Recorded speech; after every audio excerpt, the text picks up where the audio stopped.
What? I have peanut butter on my face. We're rolling. Oh, we're great. There we go. I have peanut butter on my. No, that's okay. We have a very special guest on today's Ask Homesteady.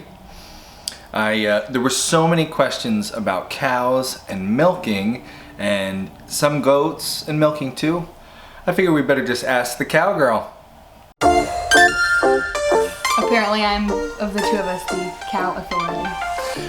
What would have happened is I would have been sitting here like, okay, next question. Hey, babe. So I figured we'd just get her. No, you would have said something. I would have been like, actually. That's what would have happened. The whole time. We have some really good questions today, like why do we have goats and cows? Are we gonna milk them all? What do we need on hand for when a cow gives birth? And how do you know when you're milking the cow and she's about to pee and you grab that bucket? How do you know when she's gonna pee or poo while milking? All right. We're gonna answer all those burning questions and more in today's Ask Homesteady. If you wanna get your question answered on our weekly Q&A Ask Homesteady, all you have to do, hashtag your question in the comments below, Ask Homesteady, one word. That way when I go and do this video, I can find it. Our first question is from Ariel the horse lover. She asks, I've been thinking about getting goats for milking, and I was wondering, what does goat milk taste like compared to cow milk? Also, what is a good goat breed that isn't too loud? Yeah. It's called a cow. Good question, Ariel. As regards the how does it taste, one way to do this is to find a goat farm near you that has raw goat's milk and try some. It won't taste, what you're getting from your goat will be different than what you're buying at the store. Something that's been on the store shelf for a couple days isn't going to be as good as what you'll get from your own goat. We've had goat's milk that tasted like you were drinking goat cheese.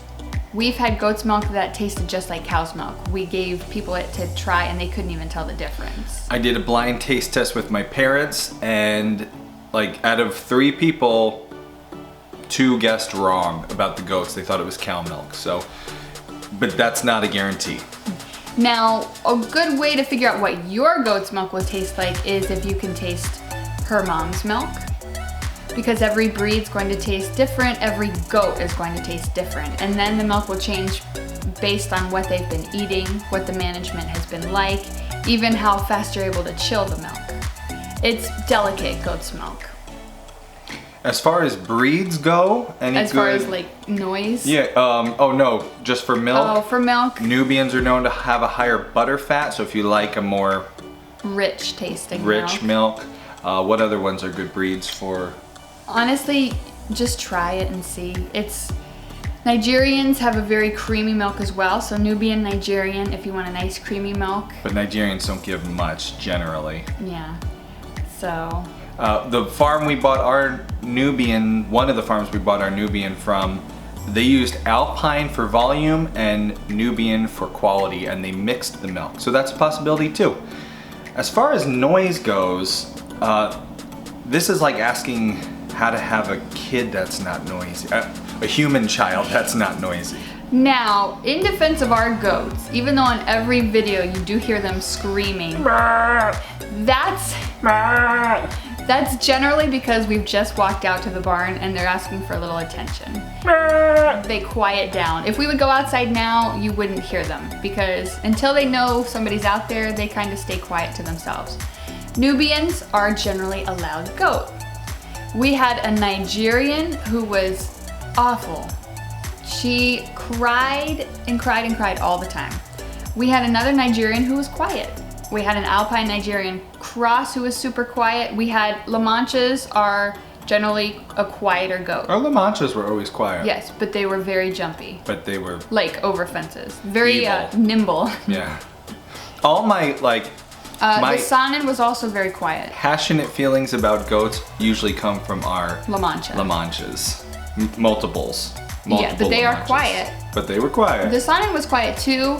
We didn't care for her milk though. No. So you kind of, maybe you'll get a louder goat with better milk. So we're kind of going down that road right now. We'll see what our milk tastes like in a few months. One of the bits of advice whenever purchasing livestock, buy quality, spend more on good quality, you'll be happier. And if you can, see the mother, taste her milk if you're able to do that. Next question. Speaking of goats, Bryce Zimmer asked, will there be more cows or goats? Yes, of course, there have to be. Because if we want to keep getting milk, we've got to breed everybody. So there will be more baby cows, more baby goats. And you all know how I feel about goats. I actually think more goats will be a better thing because we only have 2 right now, and that's like minimum for a herd of goats. You want to really have at least 3, which may be why ours are so noisy when we come out there. If we had a few more, they might not care as much to get our attention because they'd have each other. So a couple more goats would be a good thing. You might wind up seeing more goats sooner than later. And as far as cows go, which we'll get into the breeding later because we had a lot of questions on breeding. As far as cows go, whether we're going to buy any older cows, not right now. Do we have plans to do that? But in 6 months, who knows? There will be breeding. Yes. Next, from Herefully Homemade, they ask, I would love to hear your and Kay's ideas about the perfect small homestead barn design. We are ready to begin construction on ours, and I want to make it as perfect as possible. We plan to begin with a pole barn setup. Our current plans, and I know these will change in time, are to have 2 horses and a mini Jersey mom and calf. Thanks in advance. All right, this is a hard question because a lot of variables go into this. Like, where are you? Austin doesn't like when I do this because this is one way you could answer every question, right? There are a lot of variables. Where are you located? Do you need to think about winter housing for your animals? Right? These are legitimate questions. It's a good thing to consider. Some just tips that we've learned from having a smaller barn and now a bigger one. Make sure your aisle is big enough where a small tractor or a UTV can access all the stalls for clean out. Even preferably that a tractor can enter the stalls in case your bedding gets really deep. That's a nice way to be able to clean out. If you're having a cow, I would say Google free stalls, because that is the best way to have a cow in a barn. They can get in there, lay down, but if they want to eat or drink, they go outside, where they also, to get up, they have to back up, so they're not pooping in any of the bedding. So that'll save you a lot on bedding and clean up. What are your ideas? One of the things we did back at Squash Hollow Farm that maximized the usable space in the barn, although sometimes it was annoying to work around, but we didn't have much choice, we put lofts in for hay storage. If you think about the height of most cows is not that tall, so if you have a 10-foot building, a cow doesn't need 10 feet above it. Throw a loft wherever you can for hay storage. Our barn back in Connecticut had a nice loft that could hold about 25 bales of hay, and then underneath it another 25, so we could fit 50 bales. Don't forget, you're going to need to not only fit your animals, you're going to need to fit hay, feed, and supplies. A lot of storage. More storage than you think you need. Add storage. And depending on where you are, it's a good variable to consider. You might not have to keep your cows in the barn at all. If you're further south and you never have like a cold hailstorm, when we bought Ladybug, I asked the people we bought her from who have lots and lots and lots of cows, when do they need to come in the barn? And the answer I got was, if it's a snowy hailstorm, you might want to bring her in. Otherwise, she's a cow, she can stay outside. So you might be better off building more for storage and then like milking. Milking, yeah. Having a separate area for milking is nice. Something you can close off from any of the animals or the dust or debris that's floating around the barn.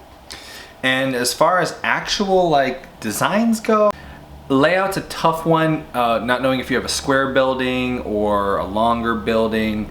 There are a ton of layout ideas you can check online, but what I always say when you're designing a layout or designing anything for your homestead, design it 4 different times, 3 different times at a minimum. Think about all the different things you need to plan for: entryways, exits, storage, stanchions. Even airflow. Think of your winds. Yeah. What are your prevailing winds going to be like? And design it 3 or 4 different ways, because I have found usually it's my last design that's the best one, and if you stop with your first design, you'll probably make some mistakes. Plus, plan for more animals than you are actually thinking of having. Because you'll get more. If you want cows and horses, right, you'll have chickens and maybe some ducks, maybe some turkeys eventually, a donkey, alpaca. Who knows? Easy. Who knows? Plan for a lot of animals. Heartfully homemade. Hold on. We're going to take a little left turn at talking about cows for a minute here. Talk a little bit about homeschooling, which is something that Kay handles most of the homeschooling, which is why we're going to ask the cowgirl. Holly Day's Closet wants to know, she says she homeschools her grandkids. She does multi-generational teaching. I help my daughter teach my grandkids. We don't use one set curriculum. And she wants to know if we use any curriculum. That's her first question. Do you use a curriculum? I don't use any set curriculum. I have bought certain books, or we did 5 in a row, which is where you take a classic book and read it 5 days in a row, and you kind of pull out from the book each day something different, like the science, the math, the English, language arts. Right now, I'm not using a set curriculum. We use a lot of workbooks, but yeah, and it's been good so far. I've liked it. I know some really like curriculums. If, as the kids get older, it may be something I start to look a little more into, but right now, the things we're teaching them, we like to do more through what we're doing every day. So for baking, we'll be teaching math. If the kids want to, draw a map on a treasure hunt, they'll be working on their spelling. So I haven't needed a curriculum yet. We like our teaching of our children to be fueled through their passion whenever possible. Now, sometimes you got to sit down and make them write words or practice reading, and some of them don't love it as much. But for example, my oldest son is getting very interested in robotics. He's wanting to make a robot. He wants to compete in the BattleBots competition that he sees on the Science Channel. And so we're trying to teach him lots of principles, reading, writing, math, science, obviously, through robotics. Anything that the kids are interested, we try to incorporate their interests with teaching them.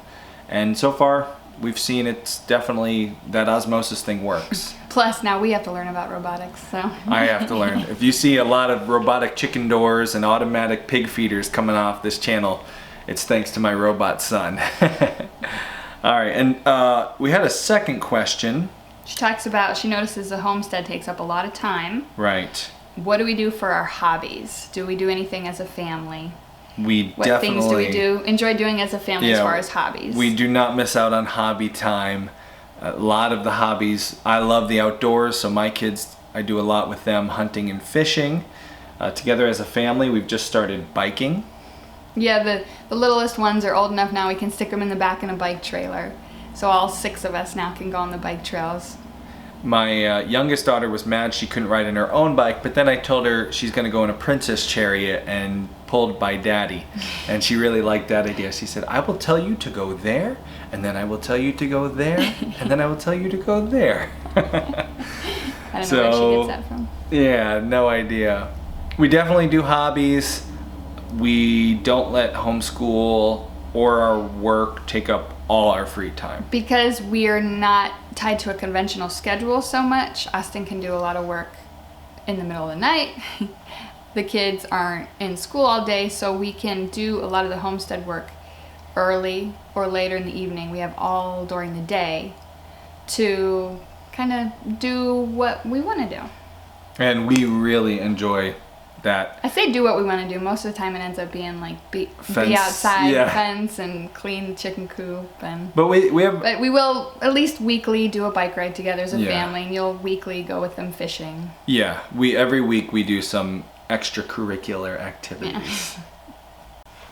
Backwoods Baby is asking about the T-shirts. They've noticed some of the necklines look kind of funny, even though they love the designs. Yeah, we have had recently some issues with our t-shirt quality. My older t-shirts have held up really well, but recently the people we buy them from, they changed the material, and suddenly we started seeing a real drop in quality. So you'll notice I have stopped promoting the t-shirts in our latest videos. We're going to be looking for a new t-shirt provider, and we'll have more info on that later. Now odds are no matter what t-shirt it is, my neck's gonna be kind of stretched out because when I breastfeed, that's generally with my t-shirts what I do, I just pull it down. So if hers is looking a little wonky, you can blame breastfeeding, but we are looking into better quality t-shirts. And if anyone watching has any leads for us as far as where to get really good quality t-shirts made, we'd like to find a new source for t-shirts, comment below and we'll look into it. Back to cows. Oh. Kay DeFries asks, what? Kay, hi Kay. Do you plan on getting any beef cows now that you have all that grazing land? We're not planning on it right now. I'm not planning on it right now. We have a bit of an issue with the cows. Okay. We purchased a really high quality, disease-free, right? That's disease-free dairy cow.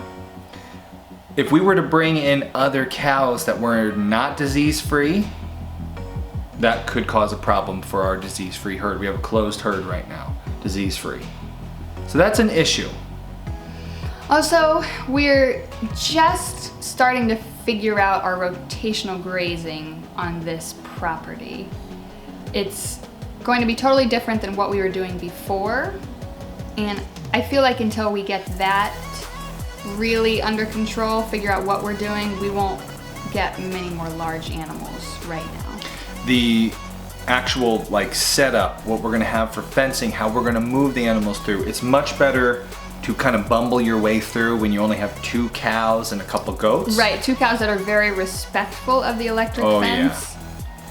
Yeah. We're in a great place right now to just learn our way in, and we're fortunate we have a nice big tractor that can keep up with the cutting if we need it, which we do, and there's too much grass. But in the future, I love cows, but I'm not a milker. I'm not into the milking thing, but I love working with cows. They have become my favorite homestead animal because I film her working with them. But beef cows are a lot easier in many different ways than dairy cows in that the maintenance and the care you have to keep with a dairy cow isn't necessarily the same with the beef cow. So I am very interested in getting into the beef world eventually, but Kay's right, not this year, probably not next year. Once we really get our systems worked out, and that's always what we suggest, figure out your systems first on a small scale, and then you can grow, and I'd like to do beef. Superfan Dean has a question. Dean has probably had a question in every Ask Homesteady. We love it. Keep them coming, Dean. He's asking how long average milking sessions take. And he's seen the videos, they're edited, they're like 10 minutes long, but he wants to know, including the time taking Luna to encourage Ladybug's letdown, getting ready, everything. What do you do? How long? So, I actually timed myself this morning. This very morning. Well, I knew I had to, because it's different now that we've moved, and I knew how long it took me at the old place was a half hour start to finish. So walking out the door to putting the milk in the freezer, half hour. I timed it this morning and it takes me 40 minutes now. That additional time I think is because where I'm bringing the cows in from is slightly different. So it's a little farther for me to bring Luna in, it's a little farther for me to bring Ladybug in. And we've had our hiccups every morning. like this morning, Luna didn't want to start nursing right away on Ladybug for some reason. So I started milking, and then I put Luna on, and then she wanted to nurse. And then she didn't want to stop, so I pulled her off, and then I started milking, and then I put her back on. So honestly, and another question Dean asked is how's it going with the milk sharing, the calf sharing now that Luna's on feed? Luna would still, as soon as I put her together with Ladybug, the first thing she wants to do is nurse. Calf sharing, so we've been doing it for, 9 months now? When did you start milking? November? November. Yeah, we're coming up on 9 months. The calf sharing, we are ready. We are talking about weaning Luna. Ooh. Because even though she gives us some freedom to go away and not milk every day, it also, Ladybug's getting really good at holding up, which is natural for a dairy cow to do if you have a calf on her. She wants to keep that for her calf. So it's 3 times I put Luna on and take her off, put her on and take her off. So that does increase how long it takes me to do the milking every day. Plus, there are some days where I just am not getting a good letdown from Ladybug, so that's taking longer too. We'll see. Yeah, it's not an exact science. No, it's not. It's definitely an art that and it changes. every day. And we've really enjoyed calf sharing. It has given us lots of freedom. Moving would have been impossible keeping milking and moving. So calf sharing is great, but it does have its downsides. Right now we have valued the freedom over the quantity of milk, but there is a line where if we're not getting a certain amount of milk, it's kind of like, what's the point? 40 minutes for this much milk? Feels like the days of goats again. Well, it wasn't that bad today. It was like a half gallon, but still, Yeah. for 40 minutes, a half gallon, we'll see. We'll see what we do. Day's doing, she's rolling up her sleeves for this one. I'm just getting warm. I bet you are. Day's Doing asks, my cow is due in early September. What should I have on hand for the birth? Medicine and equipment wise.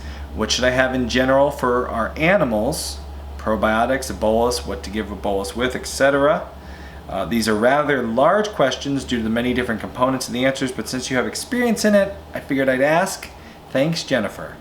This is a huge question. This is such a big question. We could probably do like 3 or 4 videos about Probably all this. a week, Yeah. like leading up, and we probably will when we do another birth. Yeah, we've only had 1 calf birth so far, and it went fantastically. We didn't have to intervene at all. So although I had a kit set up with the things we would need, bottles, calcium if we needed it, I thought for me what was the most important thing to have on hand was a phone number. Ooh, good one. We had the phone number of our dairy mentor in our area that we could call at a moment's notice, and he could come. And he had been around cows his entire life. He could come help us. And he was willing. He knew that. Yeah. He offered it. He knew. Oh, hey, would you mind? Hey, how's it going? By the way, this calf is stuck. So have that number on hand. Talk to them. See what they recommend. Have your vet's number. And go to the Family Cow Forum. I know I've suggested this before because there are very educated people on there who have had a cow for a long time. And there are lists. Search for birth lists or go in there and look under the what you need kind of sections. They'll give you really, really well thought out lists of what things you would need. We can't say enough good things about the Family Cow Forum. Yeah. Every step of the way, they've been a very good resource for you.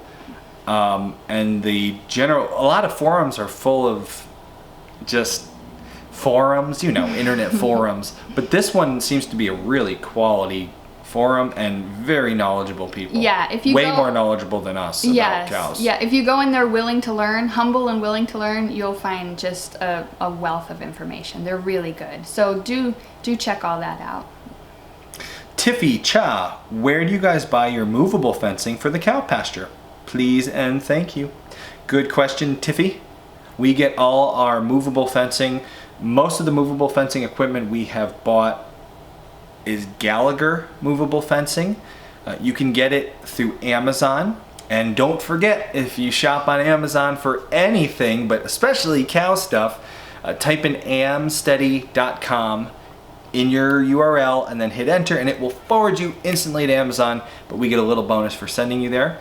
Gallagher fencing, overall we've been very happy with most of the products. Yeah, the quality is really nice. And it's smart. You'll see in some upcoming videos just some things we're using that just make sense. We have had a few issues with a few things which we've talked about in the past, like the smart fencing product has let us down a bit.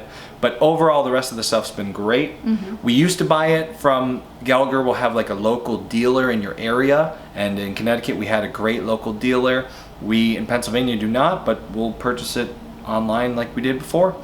And the Gallagher stuff's been really good. We also use for other animals. Premier One stuff has been great. We don't use much for the cows, but we do a lot of the netting and stuff for the other animals when we have to use netting. I don't love netting. No. But so hope that helps.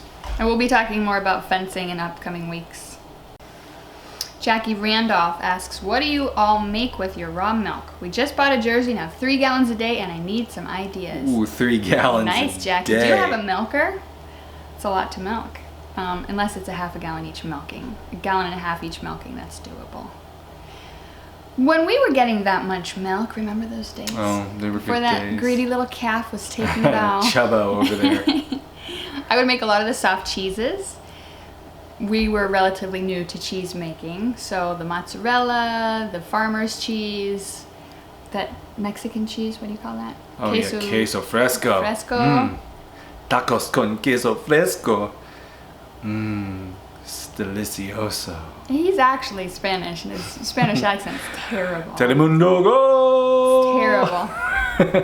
Lots of cheeses. Cottage cheese, yogurt. I really liked it for yogurt. That was one of my favorite things to make because it was easy. Yogurt was and good. A hit. Yeah. The yogurt was amazing tasting, reasonable to make. We've made butter. You can see our butter video on this channel. Just search butter on our channel. Buttermilk. The cultured buttermilk, not the what's left over from making butter. I baked a lot. So many of the things. Puddings. Good puddings. As far as what you get, now we're not like good cheese makers. We didn't make any hard cheeses. In the cheese category, I would say overall there is a learning curve for cheese. Be prepared to be disappointed for the first few batches. Like all the cheeses we made kind of tasted exactly the same. All the cheeses we made. All the cheeses she made weren't great. They were just kind of like bland cheeses. Well, right, because like it wasn't squeaky. Anything we were aging.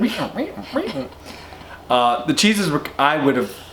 Take a cheese class. Not in the moment. Take a cheese class. I didn't tell her like, babe, this is garbage. Take a cheese class. But 6 months separated from it, I think cheeses were, take a cheese class. A miss, because they do take time. The yogurt was awesome and simple to make, and we probably, if we had extra, would be making yogurt right now. The butter was a ton of work to make. You got very little of it. It was great. Just freeze it. You'll have to freeze it. It didn't keep long. Unless you're gonna bake with it. We love butter, like room temperature slab of butter on a piece of toast, but you can't do that because it doesn't have the preservatives in it that store butter does. Yeah, plus you're not doing it like the industry does. And end of story, we just don't make butter with it. Or we're not getting enough cream now. I would make butter if I was getting the cream. I would just freeze the butter. We like butter in our coffee, so we did that for a little while.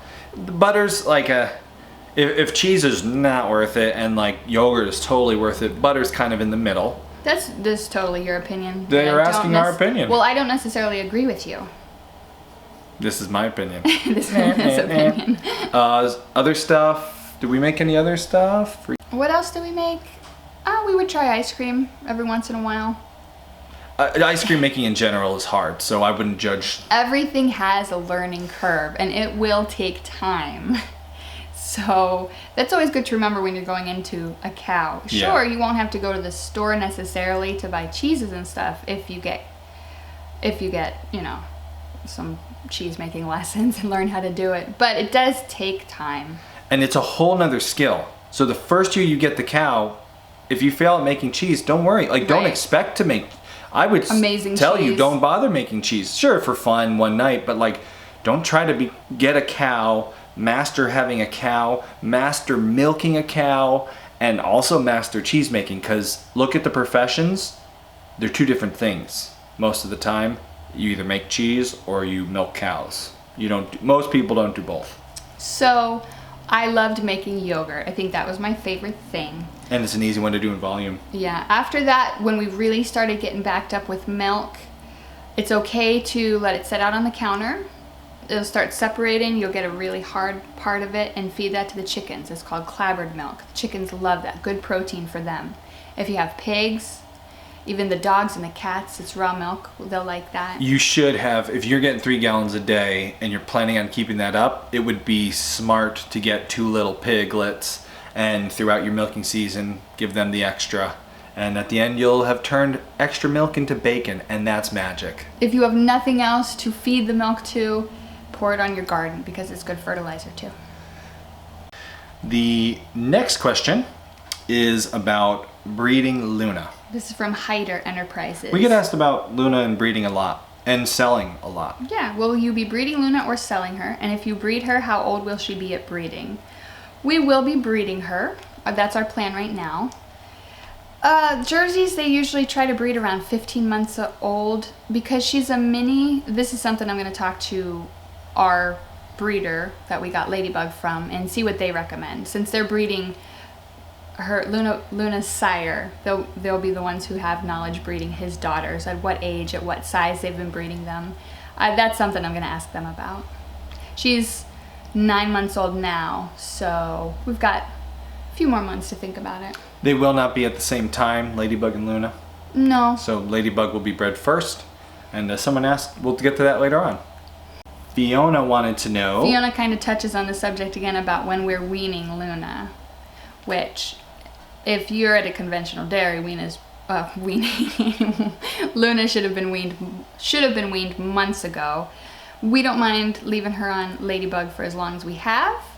It is something we're starting to talk about, though, weaning her. Yeah, like we talked about, we'll see. We'll have to update you on that one, because yeah, we will. If she can get Ladybug back to giving us more milk, then we'll keep calf sharing, but if we're getting too little, the time approacheth. As we showed you in this week, the first video of the week was about how we haven't been milking Ladybug. We weren't sure what was going to happen. We built the stanchion and we finally started milking her. And that raised the question.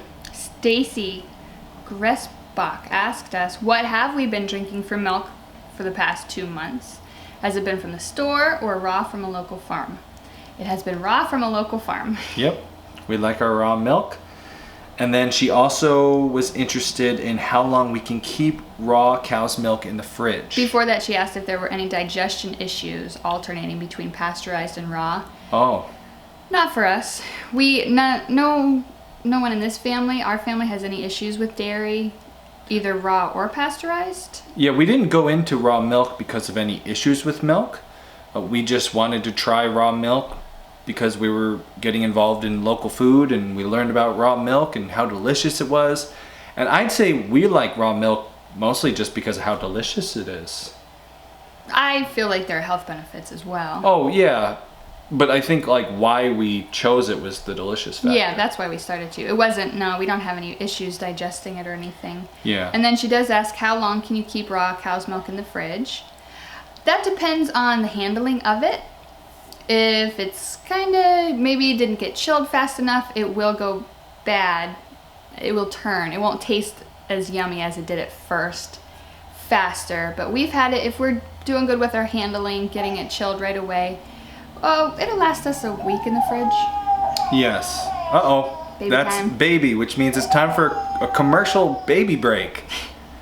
We're going to put a commercial right in here and we're going to finish up this question after the commercial. So let's take a commercial break to go check on our sleeping baby. Who's now awake. And we're back. Oh, no, I'm back. I wanted to finish up this question about how milk, just a few tips that we have found keeping milk good over the time it's in the fridge.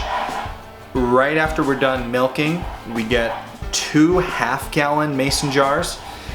Instead of putting it in a big 1-gallon jar and trying to cool that whole gallon, we separate it because it's easier to cool 2 half-gallons quicker. We put those in the freezer and we set a timer for an hour to remind ourselves to take them out of the freezer so they don't freeze, because if your milk freezes, it changes the quality of the milk. We put the milk in the freezer. It does not freeze solid, it just gets chilled. Then we put it in the fridge. We put them as far back into the fridge as we can with the oldest milk that we have in the fridge to the front, so that we use the oldest milk first. We open up that fridge door, the oldest milk is right in the front, so we use that up. And in this family, generally we will go through a half-gallon in a day and change. So it's usually not towards the front of that fridge for very long. And then when that one's done, we reach to the back where it stays cooler and we pull the next oldest to the front, take that off, pour it back in. Make sure not to leave the milk out on the counter at a very long time because that will age it quicker. Really, it just has to do with how often do you pull it out, let it warm up, how quickly do you get it back in the fridge and keep it cool. If we do all that, we can keep it for a week if we're really good with it. If not, we've had to go bad in just 2 days, 3 days, it can start to go bad. So just the tips we've learned from doing raw milk this last year from our cow. So that's a little bit of advice there. Whoa, new shirt. Yeah, outfit change. That was fancy. It was just too hot. It is kind of hot. We have the air conditioner off so that you don't hear the whole time. Knees wants to know, when you were milking the other day and Ladybug started to pee, you had a bucket whoosh, right under her ready for it. How do you know when you're milking that they're gonna pee or poo? You know, when you're that close to them, every move they do, you can kind of tell what's gonna happen. So with her, she'll like move both of her legs back to squat. They do a little squat and you can tell she's putting those legs back and that tail starts to go off, and you know, just get that bucket under. She keeps a bucket ready right there. Why do you do that? Not always, actually. Right now, I don't need it because she's gotten used to the stanchion. I knew right away the first day back to milk on that new stanchion, she would be a little nervous. And that's what cows do when they're nervous. They poop and they pee. Kind of like humans. I love Elle's question here at Homesteady. I always love getting into the financial thumbs up and thumbs down. We cover that a lot on our podcast. If you didn't know we had a podcast, in the link below you can find a link to it. Check out our podcast. Elle wanted to know, she said, I remember your video about the financial pros and cons of a cow. Has Ladybug been a good investment for you guys so far? An investment for our soul, yes. That's not what Elle's talking about. She's talking about money. And on the count of 3, thumbs up or thumbs down. Like, this is strictly, do you save or make money owning a family milk cow, right? That's right. Would any homesteader in our, who just gets a Ladybug and handles it like we do, financially, are we saving money, maybe making a little extra, or is she costing us? Ready? On the count of 3, if she's saving us money, if it's a good investment up, bad investment down. Okay. 1, 2, 3. Yeah.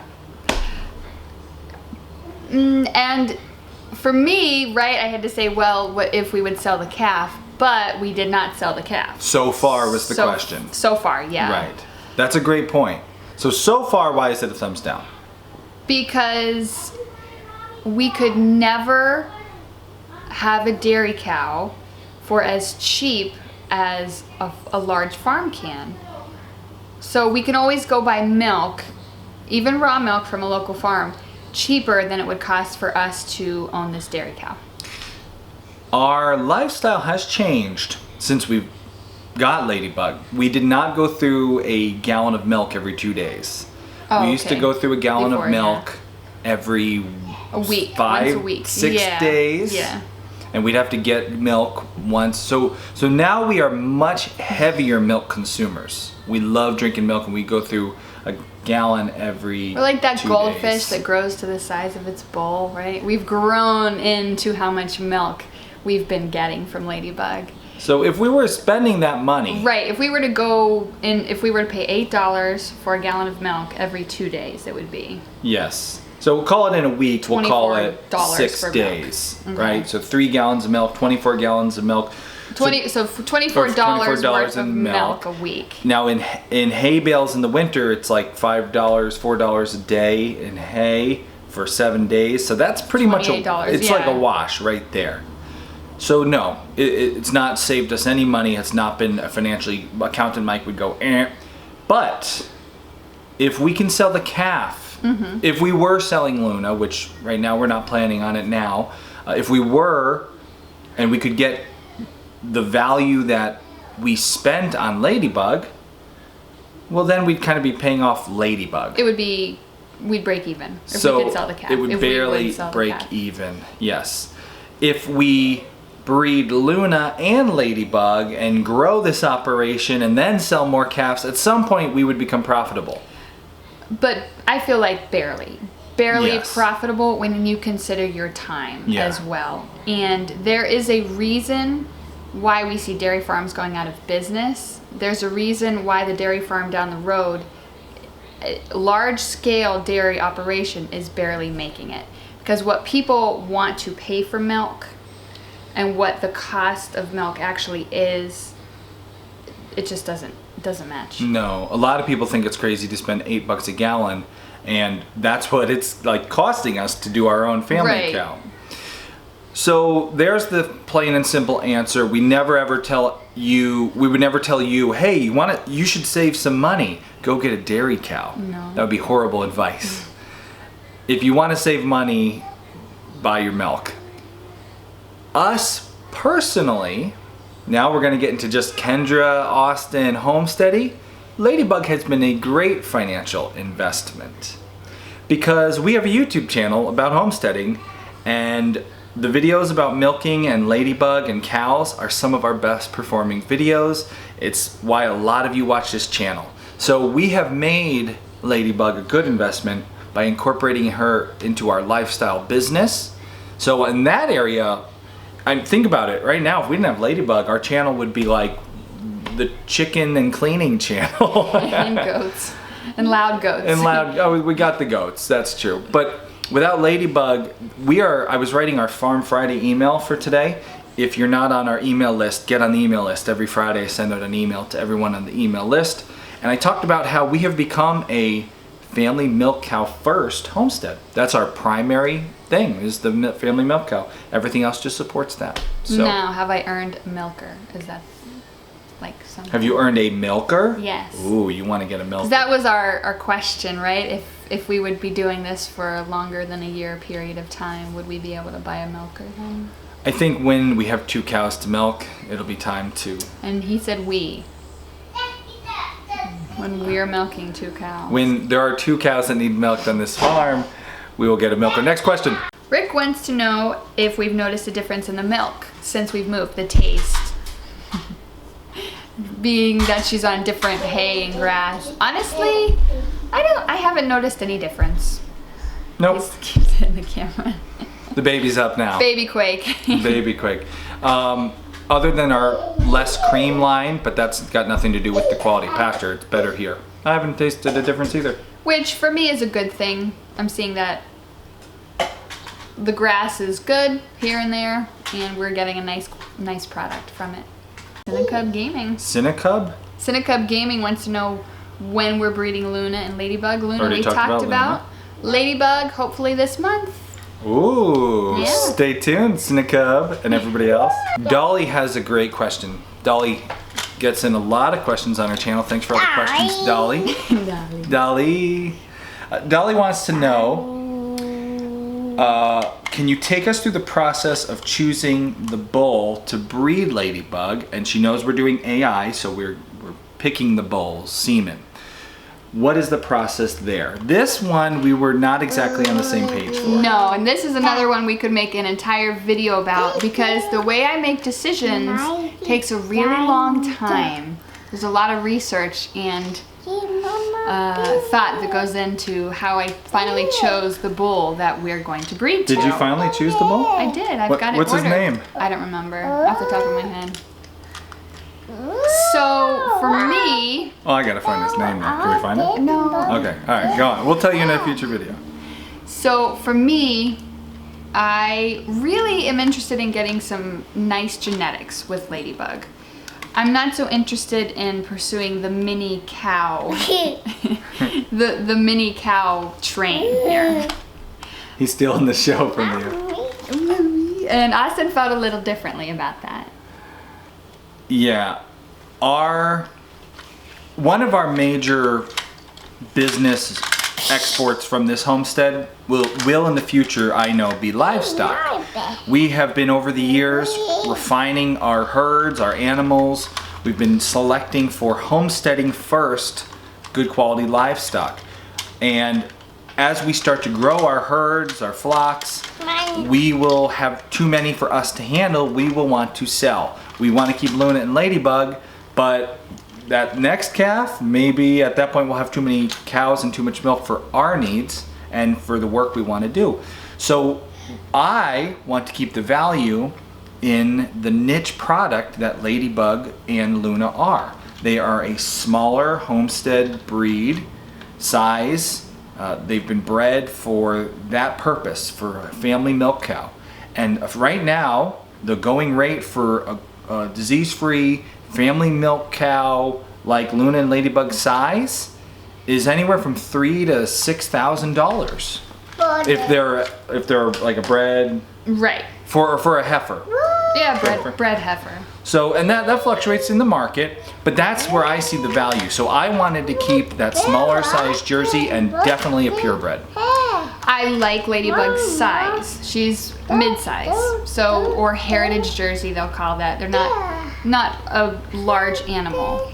But Jerseys aren't, just generally speaking, a large cow. They're a smaller cow. So I didn't want to go mini. I didn't want to breed to a mini. I wanted to kind of focus more on grass-fed genetics.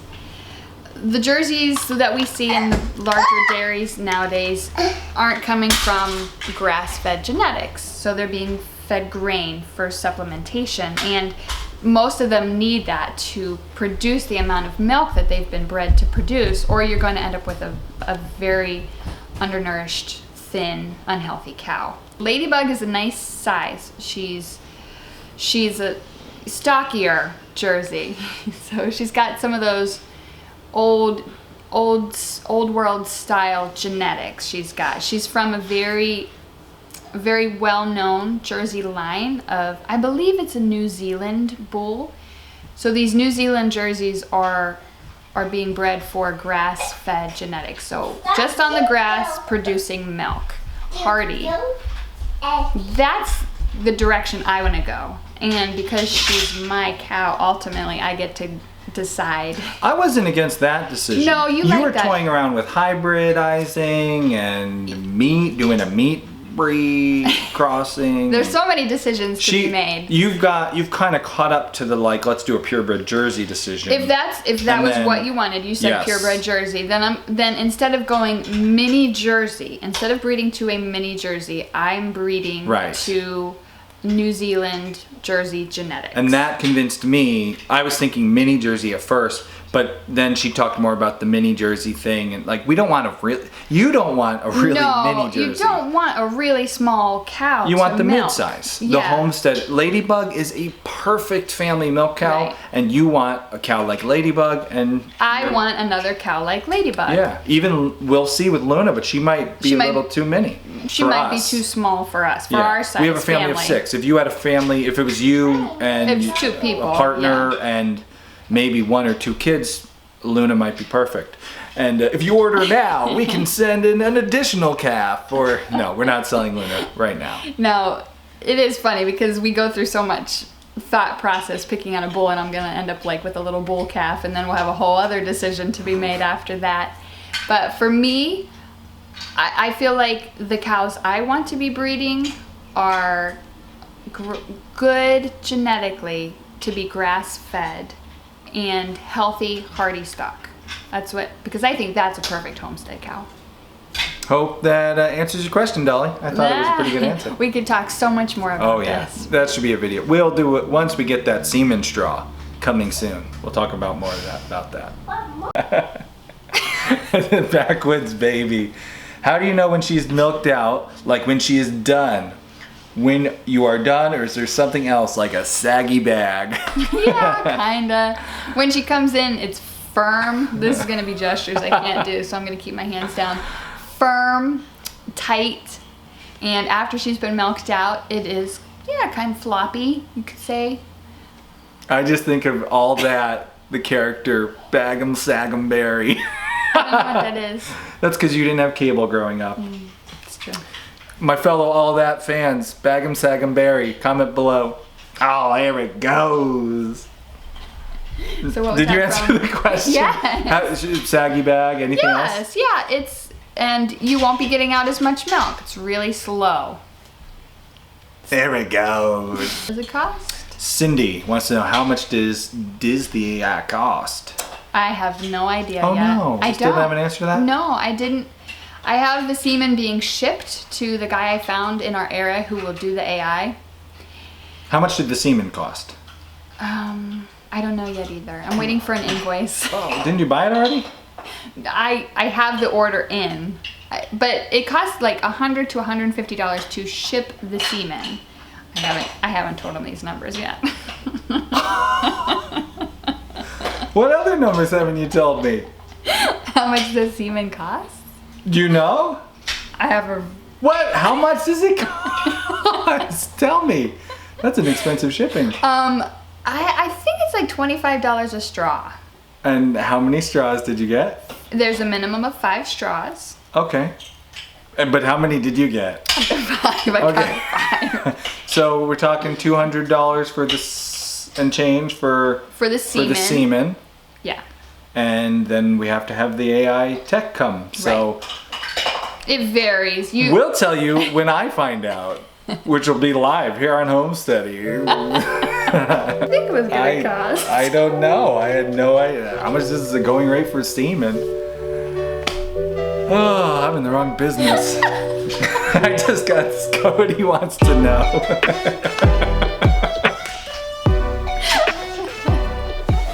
Cody wants to. Go ahead. Cody wants to know, I just got 2 goats. And I was wondering if I need to feed my goats grain all winter long, or can I just use hay through the winter? A couple of questions first. Cody doesn't tell us what kind of goats. What kind of winter? What he's using them for. Is it a dairy goat? Is it a meat goat? Or just like a pig meat What's goat? the goal? Yeah. So is this just a pet, weather, right? Right. So let's assume, because it's our channel and we're talking about milk today, let's assume he's got a couple dairy goats. And he wants to know if he should feed grain all winter long, or can he just do hay through the winter? Kind of depends on your goats. For our bred dairy goats, we do feed grain during the winter, along with, because our hay quality has never been as good as I would like. Now you can get a really good quality hay, and honestly it depends on your goats how much grain you'll be feeding them. That's going to be totally, you watch your goats and see. If they're losing weight, if they're becoming underconditioned, then you may need to feed them some grain. In our world of homesteading and back to the earth, natural, people have a aversion to grain. There's a big stigma against using grain. Not everybody, but some people. And we see it in the comments a lot of times, people talking about wanting to be completely grass-fed. I want to just grass-fed my animals. But really, that's not your decision. The decision's already been made with the breeding, the quality of the animal that you have, and also where you're raising that animal.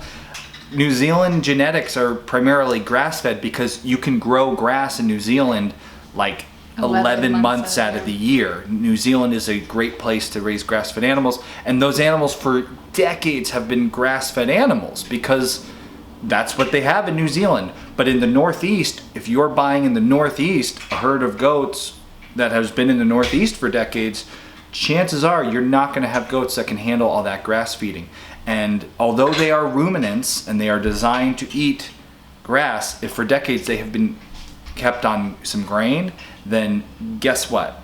You're going to need to give your animals grain, and not would be cruel. Yeah, and as far as ruminants not eating grain, even I was reading the Weston A. Price Foundation realizes that ruminants in the wild would be eating grain. They'd be eating those seed heads off of the grasses that are mature, so they would be getting grain. Our feed source back in Connecticut had a herd of beef cattle that of his own. He was a grain mill. He made all his own feed. He would not make a beef feed because he said beef cattle did not need it, but dairy cattle, they need it. And so he made it, and that's where we got our dairy feed from. Now, as far as goats go, like we're talking about dairy goats right now. If they need it, they need it.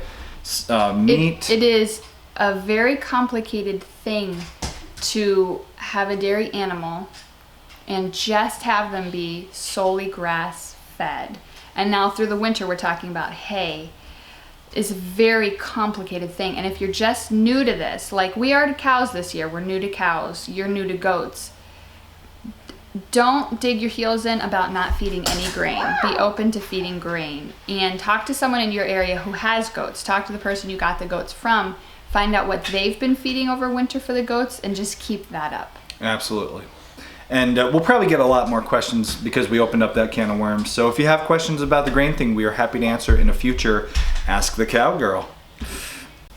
Perfect transition. Speaking of opening up can of worms, Bubbles in Bath asks, do you guys ever get tired of all the opinions? Everyone thinks that you should do this, you should do that. I mean, I know being on YouTube, you have to put up with a degree of that. But I would think there are just times it gets old. I wanted to do this question with you here because we might both have a different answer. Okay. So do we get tired of all the opinions? The short answer for me is yes. That's why there are some videos where I don't read the comments to, because some of them are a little too strong for me and I can't take it. So I'll have Austin sometimes go through comments first and tell me like, all right, there's some, you know, not nice comments on here. You maybe don't want to read them, and I won't. It's interesting. When we first started Homesteady, as far as our personalities go, believe it or not, I am usually the more sensitive one. And she's a little tougher. If you were our buddies hanging out with us, when it comes to face-to-face interaction, I'm usually the more sensitive one. But I have been at this internet business, we've been at it together, but I've been the face of it longer. I did the podcast for a couple of years before you ever even came on the podcast, and got a couple good scathing reviews on iTunes where people just said really mean things. And at first that really hurt my feelings. And then here on YouTube, I was the first face of the channel for the first year or so. You weren't on it much. Mm-hmm. And again, I got a lot of negative comments, called all sorts of things. So when it comes to the differing opinions, they're almost like, they're not, I don't mind a differing opinion. No. As long as it's not a scathingly mean, cruel thing. And even those now, because I've been at this long enough, those don't bother me anymore. Because it is, like you mentioned, Bubbles in Bath, when you get on YouTube and you make a career out of it, it becomes, all right, well, you know what? Yeah, par for the course. Every day I'm going to be called a beep and a beepity beep and a beep and beepy beep. And you just get used to that. So it bothers me less now. Opinions are just, when you get into homesteading or animal husbandry, you realize that what they say about what to feed a cow, for every person you ask, you're gonna get a totally different answer. So whether it's about what you're feeding your animals, or how you're treating them medically, how you're doing anything with them, you're going to get a different opinion from everybody. And sometimes I think people forget that when they're watching a video and they say, you're wrong, that's totally wrong, you hate your family, you're gonna kill them all. I think that's not how the world works. There is not one truth to all of these things that we're doing. There are universal truths. If I jump off the roof of this building, the law of gravity will pull me down and break me, possibly kill me. That's a universal truth.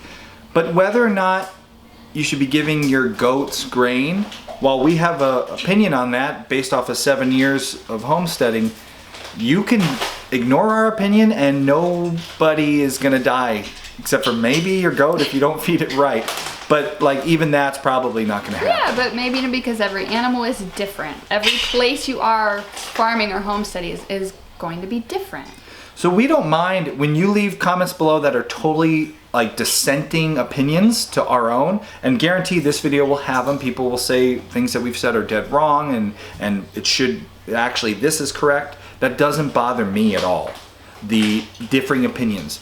It's when people get mean, and it's when people get mean to us or other people in the comments. We can all disagree. There's going to be disagreements about homesteading and how we handle our animals. You might think because I only have 7 years experience, I don't know as much as you. You might have less experience than me, and for that think I'm a genius in this sort of thing. And everyone's gonna have a different opinion, and everyone's gonna have different thoughts, and that's okay. Just keep it classy. Don't bring, where I start, I never delete a different opinion below. I never delete a comment that says, Aust, you're wrong. It's actually this. I only remove the comments where people are just jerks. Mean. There's no point to that. If you're mean in the comments below, you're gone and you're blocked. No second chance. It's just, don't be mean. Keep it classy. Overall, yeah, we know what we've got into here on YouTube. I know what I've gotten into. He knows what he's gotten into, and I can step back from it all if I need to. Speaking of supporting the channel, what were we speaking of that? We said the next question, but that was the last question. That was the last question. And if you like what we do here on Homesteady and you want to make sure that we can keep doing it, if you like hearing our opinion and watching our videos, the best way you can do that is by becoming a Homesteady Pioneer.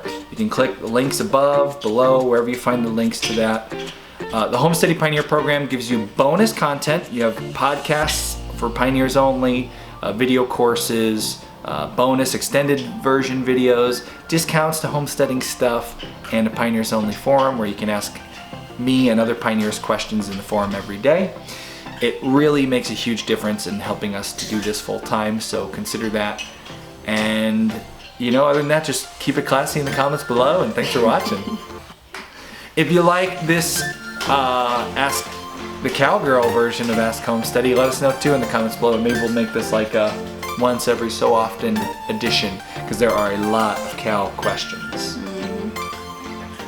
All right, we're shutting it down. I gotta go I gotta turn the air conditioner on. Hey. It's too hot in here.